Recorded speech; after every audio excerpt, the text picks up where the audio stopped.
श्रद्धे प्रधानाचार्य जी, उप प्रधानाचार्य जी, साथी शिक्षक अध्यापक और मेरे प्यारे बच्चों, आप सबको सुप्रभात।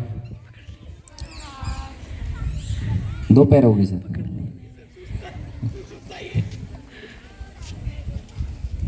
आप सभी जो पिछले लगभग 2.5-3 घंटे से इस प्रोग्राम को इतने धैर्य संयम से सुन रहे हैं, इसके लिए आप सब बधाई के पात्र हैं।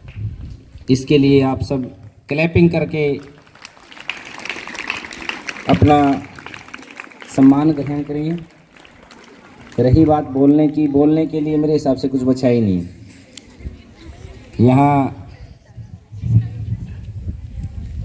ऐसे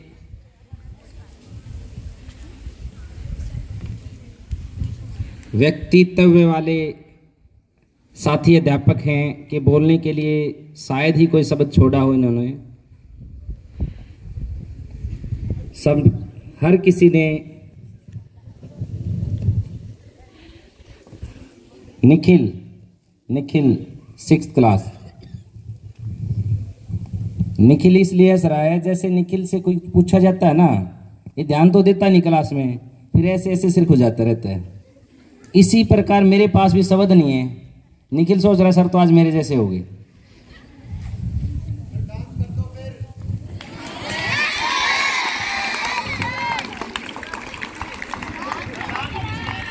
मैं यही कहना चाहूंगा, इस ब्रिटिश नए साल की आप सबको हार्दिक शुभकामनाएं।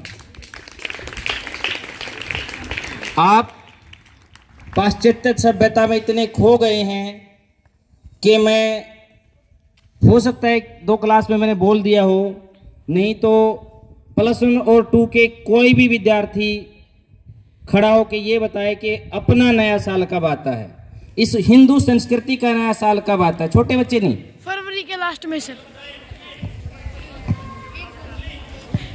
1 मार्च। गलत, 1 अप्रैल नहीं है, 1 मार्च सर, 1 मार्च भी नहीं है। Very good, excellent. चैत्र मास की जो फर्स्ट डे होता है उसको हिंदू वर्ष का नया साल होता है। तो बड़े खेद के साथ कहना पड़ रहा है कि 750 बच्चों में से 1 बच्चा ही बता पाया है। तो बेटा अच्छी बात है, ऊंचाइयों को छुएं, लेकिन पैर आपके जमीन पर होने चाहिए। मेरा कहने का मतलब ये है, आप हर सभ्यता, हर संस्कृति को जिएं, लेकिन अपनी संस्कृति को जीवित रखें।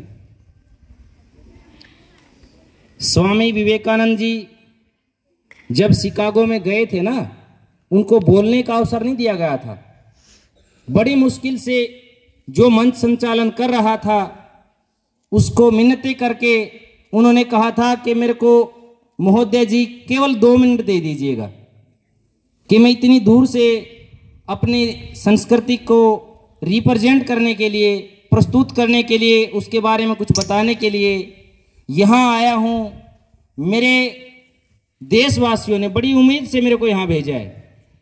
अगर मैं जैसे का तैसा यहाँ से चला गया तो मैं अपने आप को माफ नहीं कर पाऊंगा। जब उनको माइक मिला, उनके पहले ही शब्द थे, मेरे प्यारे भाई और बहनों।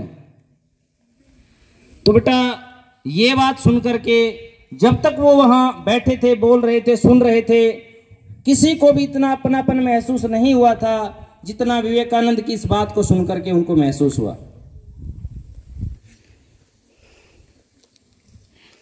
एक मोहतरमा ने उनसे आग्रह किया, हे स्वामी जी, मैं आपसे आप जैसी संतान चाहती हूं।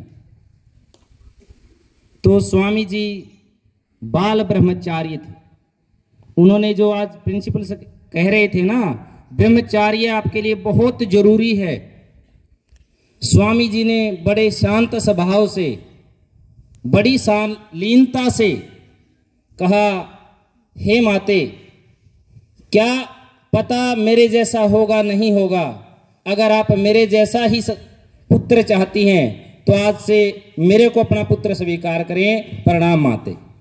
तो ऐसा व्यक्तित्व था हमारे देश का, ऐसे संस्कार थे हमारे देश के, जो हर पर स्त्री को मातृभाव से देखते थे। इस पाश्चात्य सभ्यता का वो असर हुआ हमारे दिलो दिमाग पर, हम सब कुछ भूलकर उन बेवकूफ अंग्रेजों के पीछे दौड़ चले, जिनको ये नहीं पता बुढ़ापे में उनके माँ बाप कहाँ हैं, जवानी में उनकी औलाद कहाँ है। तो मेरे प्यारे विद्यार्थियों, अपनी संस्कृति को जिंदा रखो। अपनी संस्कृति, हम विश्व गुरु ऐसे ही नहीं थे जो आज हमारे माननीय प्रधानमंत्री जी कहते हैं ना, विश्व गुरु बनने दोबारा। हम कभी विश्व गुरु हुआ करते, अंग्रेजों की गुलामी के कारण हम यहां तक पहुंच गए हैं। मैं आपसे हाथ जोड़कर प्रार्थना करता हूं, आप हर संस्कृति को जिएं, लेकिन भारतीय सभ्यता को न भूलें। धन्यवाद। जय हिंद।